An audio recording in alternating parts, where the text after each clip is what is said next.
Mains right and legal loopholes in India.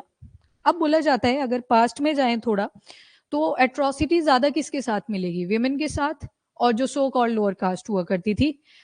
Society हमारी patriarchal थी, तो उस वजह से कहीं ना कहीं फीमेल्स के साथ ज्यादा एक्सप्लॉयटेशन देखने को मिलती है। अब वही चीज यहाँ पे डिस्कस करी गई जब एक केस सामने आता है अतुल सुभाष का।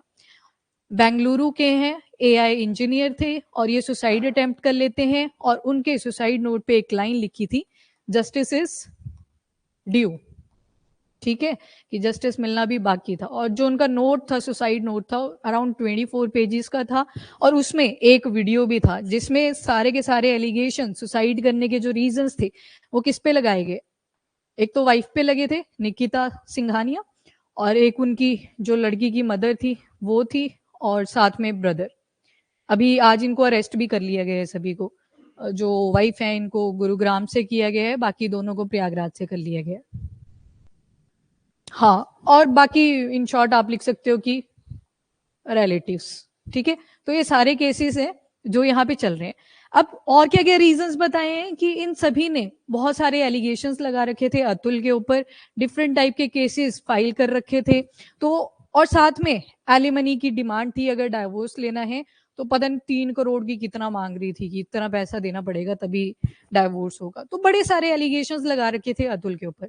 अतुल अपनी वाइफ को एक वीडियो भी दिखाते हैं, डेटा भी दिखाते हैं कि इन रीजंस की वजह से कितने सारे मेल सुसाइड कर लेते हैं। और वो बोलते हैं, वो लड़की बोलती है तुम भी कर लो फिर सुसाइड, और उन्होंने फाइनली वो चीज करी दी यहाँ पे। पर यहाँ से क्वेश्चन पहला तो यही उठा कि ठीक है, जो हमारा जस्टिस सिस्टम है वो कहीं ना कहीं फीमेल्स के फेवर में ज्यादा देखने को मिलता है।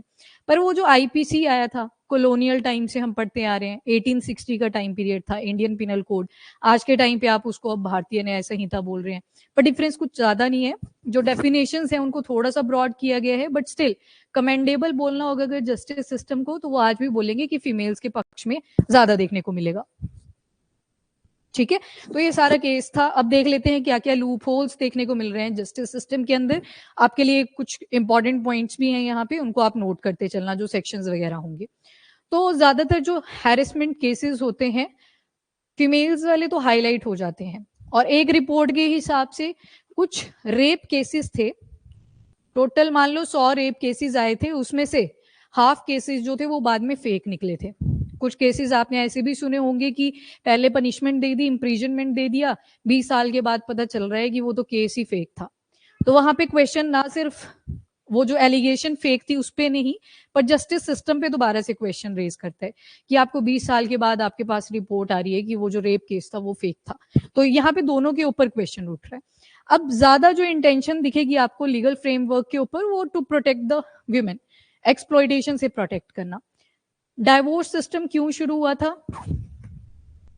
एक जमाना था ये पर्दा सिस्टम चला करता था, और अगर फाइनेंशियली देखें, इकोनॉमिकली देखें, तो काम कौन किया करता था? मेल्स किया करते थे। तो अगर डाइवोर्स लाइक सिचुएशन आती थी तो उस केस में कॉन्सेप्ट आया एलिमनी का, कि अगर लड़की को अब स्टैंड करना है तो लड़के को पैसे देने पड़ेंगे उसको, तभी जाके डाइवोर्स हुआ करता था। तो ये जो एलिमनी है ये कोई नई नहीं है, आज के टाइम से नहीं है, बहुत पहले से चलती आ रही है। पर दिक्कत आज ये आ रही है कि जो लड़कियां हैं, वाइव्स है, मतलब जो भी डाइवोर्स चाहती हैं, इंटेंशन है जिनका, वो अगर करोड़ में भी कमा रही हैं तब भी वो एलिमनी मांग रही हैं। तो यहाँ से एक और क्वेश्चन रेज करता है कि जब वो वेल एस्टेब्लिश्ड है, पूरी सेटल्ड है, फिर क्या जरूरत पड़ रही है एलिमनी की? फिर तो आप दोनों एक कोऑपरेट करके दोनों डाइवोर्स करो और साइड हटो। तो that is again a question on the justice system. Overall आप देखोगे कि मैन के साथ इनजस्टिस होता है। ठीक है, अगर हम अपना आईपीसी या फिर आज के टाइम से बीएनएस वगैरह उठाते हैं तो ये देखने को मिलती है चीजें। अब हमें थोड़ा सा इवोल्यूशन के ऊपर फोकस करना पड़ेगा। आर्टिकल के अंदर आ रखा था तो हम भी पढ़ेंगे। यहाँ पे बात होगी, अब इवोल्यूशन बोला है, मतलब आपको पास्ट से चलना पड़ेगा आज के टाइम पीरियड तक। पास्ट में जाओगे 1860s के अंदर, तो हम उस टाइम पे ब्रिटिश इंडिया के अंडर थे। 1860 इंडियन पिनल कोड आता है। 2024 में बोलोगे तो बीएनएस बोलोगे। अब क्या हुआ है, जैसे बीएनएस बना तो जो सेक्शन यहाँ पे मान लो सेक्शन 306 की मैं बात करूंगी आईपीसी के हिसाब से, तो उसमें होता था अबेटमेंट ऑफ सुसाइड। सुसाइड के लिए किसी ने अगर कंपेल किया है वैलिड रीजन के साथ, तो सुसाइड तो कर ली उसने, पर उस पर्सन को फिर पनिशमेंट मिलेगी, इंप्रिजनमेंट हो सकता है, फाइन हो सकता है, पर वैलिड रीजन के साथ। ऐसे नहीं कि मैं उससे प्यार करता था, उसने मना कर दी तो मैं अब मर रहा हूँ, तो वो तो वैलिड रीजन नहीं हुआ ना, कोई प्रॉपर रीजन होना चाहिए। तो उस टाइम पे ये आर्टिकल आपको मिलेगा 306 के आसपास, पर बीएनएस अब ओपन करते हो आप तो इसको आप देखोगे सेक्शन 108 में। तो अब ज्यादा फोकस आपने कहीं भी आर्टिकल के अंदर आईपीसी लिखा हुआ है तो आईपीसी के साथ साथ ही बीएनएस के अंदर देख लेना है, वो जो भी स्टेटमेंट होगी साथ के साथ चेक कर लिया करना बीएनएस। इस आर्टिकल के मैंने कर दिए हुए सेक्शन ऐड, पर जब भी आपको दिखे तो डू एड देम। ओके, तो आईपीसी आता है सबसे पहले। अब देखो एक और आप केस सुनते हो मैरिटल रेप। अब मैरिटल रेप के लिए एज सच कोई आइडेंटिटी तो होती नहीं है, कैसे पता चलेगा कि मैरिटल रेप हुआ भी था या नहीं हुआ था। तो जो रेप वाले केसेस होते हैं किसके फेवर में जाएंगे? ऑब्वियसली वीमेन के फेवर में, अनटिल और अनलेस पीछे से ज्यादा पावरफुल बॉडीज नहीं होती। क्योंकि कुछ रेप केसेस आप सुनते हो जहां पे कंफर्म है कि रेप हुआ था, चाहे वो गैंग रेप था, जैसा मर्जी था, पर पीछे से बैकिंग इतनी स्ट्रांग होती है कि उस केस का कुछ बचता ही नहीं है। ठीक है, पर फ्रेमवर्क अगर आप देखोगे तो विमेन के ही रिस्पेक्ट में बनाए जाते हैं। फिर निर्भया जैसे केसेस हो जाते हैं 2012 के अंदर, ब्रूटल गैंग रेप, ठीक है, अननेचुरल तरीके से रेप किया गया था ऊपर से। तो बड़े सारे यहाँ पे सेक्शंस लग जाते हैं आईपीसी के।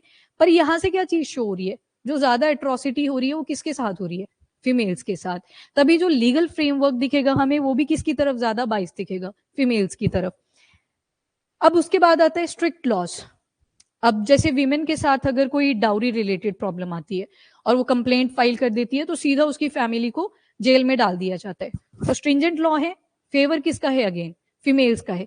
कोई इन्वेस्टिगेशन नहीं हुई इस केस में कि सच में डाउरी की डिमांड करी भी गई थी या लड़की इंटेंशनली चाहती है कि डाइवोर्स ही मिल जाता, जो मर्जी हो जाता, बट स्टिल लॉ स्ट्रिक्ट तो है, पर फेवर अगेन किसका है? फीमेल्स का। नाउ ये जो लूप होल्स है ये कहीं ना कहीं जो मेल्स के साथ अब्यूज होता है, मेल्स अब्यूज भी सुना होगा आपने, फिजिकल अब्यूज भी होता है मेल्स के साथ। एक बार एक की डेथ हो जाती है, महाराष्ट्र का एक केस था। तो मेल अब्यूज किसी ने पहले सीरियस लिया ही नहीं, पर जब डेथ हुई तब जाके सीरियस लिया कि मेल्स के साथ भी अब्यूज हो सकता है, फिजिकल अब्यूज हो सकता है, मेंटल अब्यूज हो सकता है, not only with the women. तो ये सारे लूप होल्स आपको देखने को मिलेंगे लीगल सिस्टम के अंदर। अब मेल विक्टिम्स ऑफ एक्सप्लॉइटेशन। अब कई बार क्या होता है, एक्सप्लॉइट करने के लिए, किसी की इमेज बहुत अच्छी थी, इमेज खराब करने के लिए। अब कई बार होता है ना, आपने सुना होगा कि जब शादी हो रही होती है तो मतलब ऐसे भी नहीं करना होता कि बड़ी ही एक फैमिली बड़ी ही रिनाउंड है, दूसरी तरफ बिल्कुल ही डाउन है। वहां पे कईयों का दिमाग फट जाता है, फिर एकदम से जब चीजें दिखाई देती हैं तो वो चीजें होती हैं। अब वहां पे अल्टीमेटली उनको पता होता है कि डाइवोर्स ले लेंगे तो खूब सारा पैसा आएगा, मे भी पूरी उम्र उतने पैसे ना मिले एक बारी में। तो उस केस में क्या होगा? एक्सप्लॉइटेशन किसकी हुई? मेल्स की। फीमेल जाके कंप्लेंट फाइल कर देती है, वहां मेल की कोई सुनता ही नहीं है। और अल्टीमेटली जो मेल्स वाली फैमिली होती है, हस्बैंड साइड की फैमिली होती है, दे डिसाइड की एलिमनी दे देते हैं और छुटकारा पाते हैं इस चीज से। तो ये सारी चीजें रिवेंज लेने के लिए ब्लैकमेल किया जाता है मैन को स्पेशली, तो ये सारे केसेस आपको देखने को मिलेंगे। Then non bailable offence. अब याद है ना, ये तो ऑफेंस कितने तरह के थे? दो, cognizable and non cognizable. Bailable कौन है दोनों में से? कॉग्निजेबल या नॉन कॉग्निजेबल? उल्टा याद रख लेना, ठीक है? ये नॉन बेलेबल है और ये बेलेबल है, मतलब इस पे बेल मिल जाएगी। छोटे मोटे क्राइम्स आ जाते हैं आपके नॉन कॉग्निजेबल के, और बाकी मर्डर है, बड़ी डकैती हुई है, बैंक की लूट लिया है, रेप हुआ है, वो सारे किस में आ जाते हैं? कॉग्निजेबल के अंदर। तो नॉन बेलेबल है, मतलब बेल नहीं दी जाती, प्रॉपर इन्वेस्टिगेशन होती है तो बेल नहीं मिलती इस केस में। तो यहाँ पे बोला है नॉन बेलेबल ऑफेंसेस। जैसे अब ये सेक्शन जो लिखा है ना, सेक्शन 498 ए, ये आईपीसी का यूज किया हुआ है, पर आपको कौन सा याद रखना है अब? बीएनएस। अब ना एक बड़ी अजीब सी दिक्कत है, राइटर्स ना बार बार आईपीसी वर्ड यूज कर रहे हैं, अभी बीएनएस पे एकदम से स्विच नहीं कर रहे, ठीक है? पर आपने दोनों ही चेक रखने हैं और फिर क्वेश्चन में देख लेना कि कौन सा सेक्शन बोला हुआ है, आईपीसी के हिसाब से बोल रहा है या फिर बीएनएस। क्योंकि अब ये 498 ए में था जाके, डाउरी रिलेटेड अगर कोई केस है कि उसको जिस भी फैमिली ने डाउरी डिमांड करी from the female side, at the same time उनको अरेस्ट कर लिया जाएगा। अब अगर बीएनएस ओपन करोगे तो वो सेक्शन 80 के अंदर है, ठीक है? आईपीसी में 498 ए है और दूसरा यहाँ पे देखोगे बीएनएस के अंदर तो आपको सेक्शन 80 मिलेगा। तो थोड़ी सी अपने पास ये जब भी न्यूज़पेपर पढ़ोगे याद रखा करना कि आईपीसी वाला सेक्शन है, एक बार बीएनएस के हिसाब से भी देख लिया। कुछ सेक्शन में भी आपको सेम मिल जाए पर मेजोरिटी चेंज हो चुके हैं, शफलिंग हो रखी है। उसके बाद अगेंस्ट नेचुरल जस्टिस, हम जेंडर न्यूट्रलिटी की तरफ जा रहे हैं, बट जस्टिस सिस्टम आज भी कैसा मिल रहा है, बाइस्ड मिल रहा है। उसके बाद इम्पैक्ट ऑन मैन, तो emotional trauma, financial loss, reputation loss, ये सारे फेस करते हैं मेल्स भी।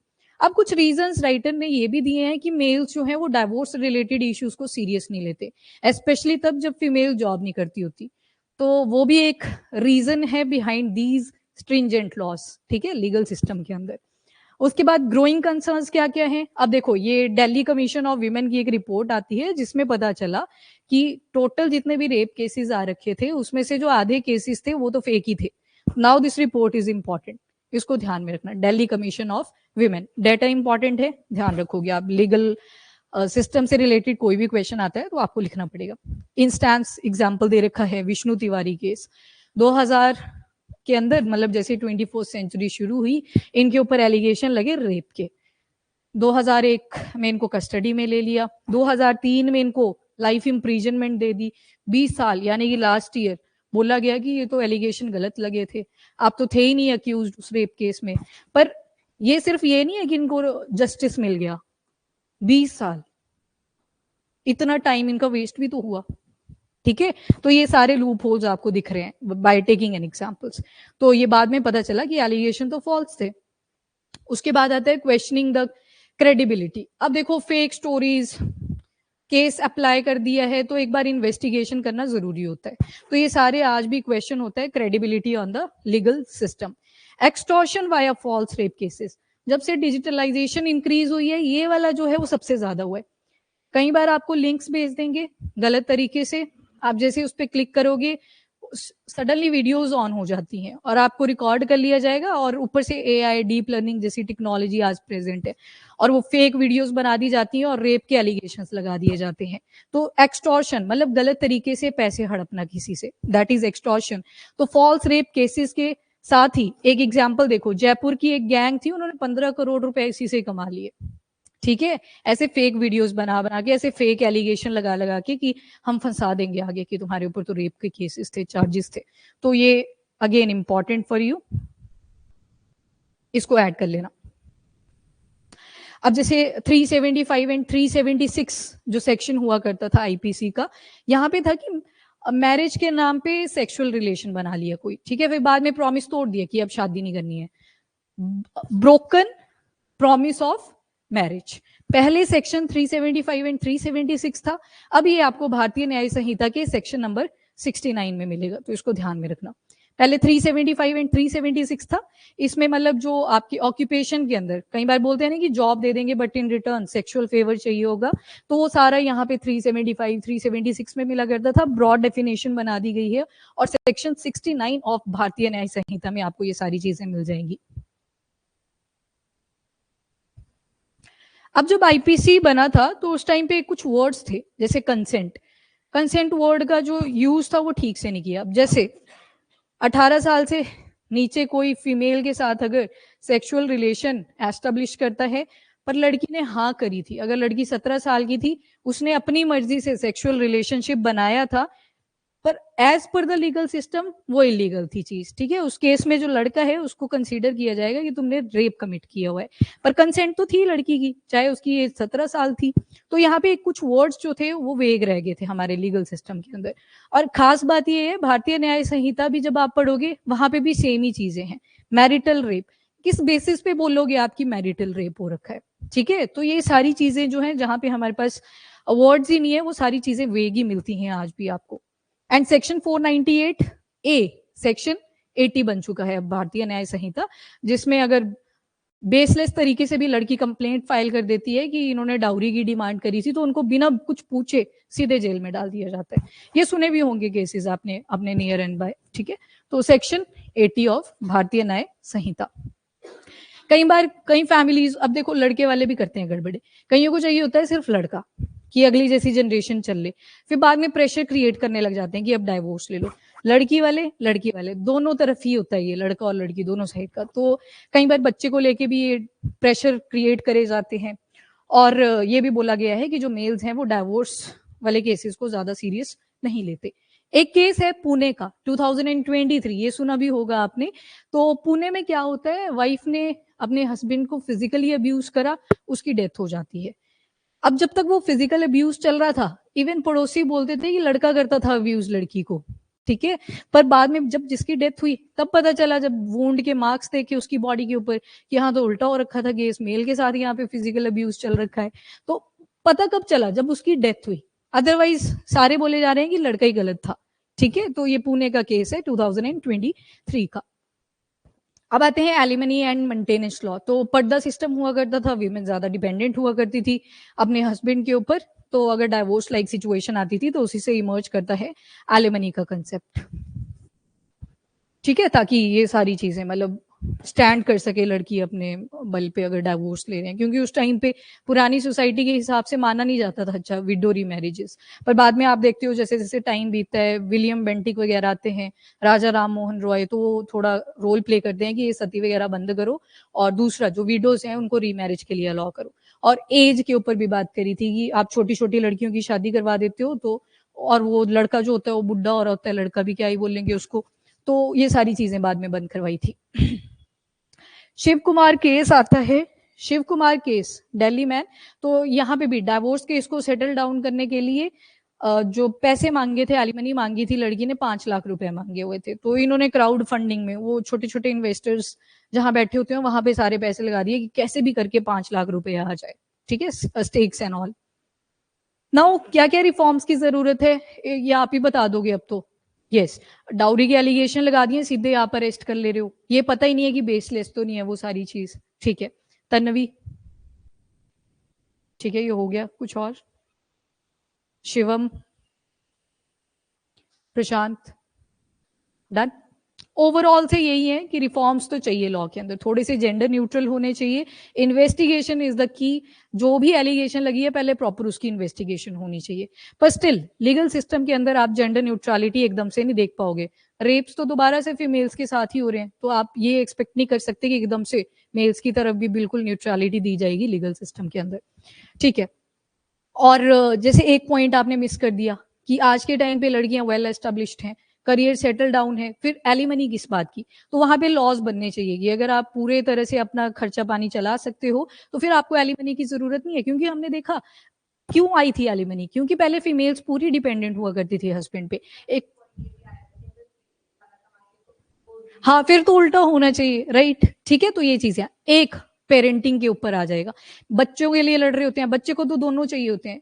मतलब कोई था नियर बाय, तो वहां पे बच्चे को पूछा था तूने मम्मी के साथ रहना है कि पापा के साथ, उसने बोला कि मुझे दोनों के साथ रहना है। तो पेरेंटिंग ऐसे नहीं है कि सिर्फ मदर ही करेगी या फिर फादर ही करेगी, दोनों की रिस्पॉन्सिबिलिटी होनी चाहिए। जो खर्चा पानी है दोनों के कॉन्ट्रीब्यूशन से होना चाहिए, ठीक है। अल्टीमेटली डिसाइड तो कर ही लिया है कि अलग होना है, तो अब उसमें तो क्या ही कर सकते हैं। But when you are having a kid तो उसके ऊपर भी प्रॉपर लॉज होने चाहिए। देख लेते हैं। तो जो फॉल्स एलिगेशन लगाएगा उसके ऊपर भी इम्प्रीजनमेंट लगाओ, फाइन्स लगाओ, उनको भी देखो भाई पनिशमेंट मिलेगी। अब देखो अगर पनिशमेंट ऐड करोगे ना फॉल्स एलिगेशन पे, तो लोगों में डर भी रहेगा थोड़ा सा कि कहीं से गलती से एलिगेशन ऐसे फॉल्स लगाएंगे तो पनिशमेंट भी हो सकती है। और फाइन फाइन नहीं होना चाहिए, जेल टर्म तो होनी चाहिए उस केस में, फाइन डाल दो एडिशनल, पर जेल होनी चाहिए। इन्वेस्टिगेशन बिफोर अरेस्ट, अब जैसे अभी बोला 498A या फिर सेक्शन 80 ऑफ भारतीय न्याय संहिता, जिसके तहत क्या किया जा रहा है, बेसलेस अगर डाउरी का भी केस लगा दिया, अरेस्टिंग कर दी जा रही है। तो यहाँ पे प्रॉपर इन्वेस्टिगेशन होनी चाहिए। आपका आर्टिकल 20 क्लॉज 3 क्या बोलता है, नो सेल्फ इंक्रिमिनेशन, मतलब आप इनोसेंट हो जब तक आपका जो ऑफेंस है वो पूरी तरह से आपको डिक्लेयर नहीं किया गया कि आप अक्यूज हो उस चीज के, तो वो आ जाएगा यहाँ पे इन्वेस्टिगेशन बिफोर अरेस्ट। उसके अलावा review of maintenance and alimony laws, ठीक है, एलिमनी से रिलेटेड लॉज रिफॉर्म नीडेड। उसके बाद शेयर्ड पेरेंटिंग, बच्चा तो दोनों का ही था, अब किया है तो दोनों संभालेंगे, इक्वल रिस्पॉन्सिबिलिटी। तो ये आपके लीगल सिस्टम से इंपॉर्टेंट हो जाता है आर्टिकल